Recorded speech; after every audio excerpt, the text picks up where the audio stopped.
Zo du mich, so ich die, vom Vennant zum Bruck.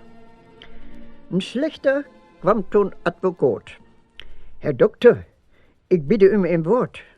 Da is een ruin vermoorden west. Dat Ostert was da ook al list.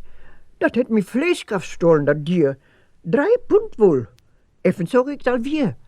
Wolle herget hat. Wenn het was so gauw. Ik kan het voortens ganz genau.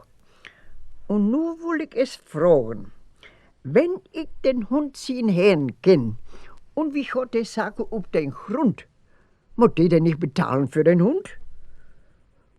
Versteht sich, wenn den Hund Sie kennen und Sie des Herrn Namen nennen, dann ist der Kasus sonnenklar. Er muss bezahlen, offenbar. Wie heißt der Herr? Tun Sie es mir kund. Herr Doktor, das was ein Hund. So, haben Sie Beweis dafür? Ja, das ist nicht bloß Gekür.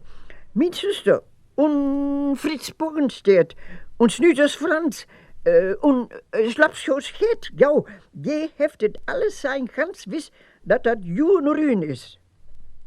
So, dann ist es gut. 3 Pfund sind 15 Groschen für den Hund, habe ich erhalten.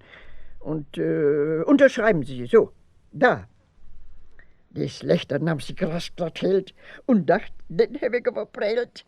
Er setzt sich echt ein Liter Bier und trank davon so ein Stück auf fair.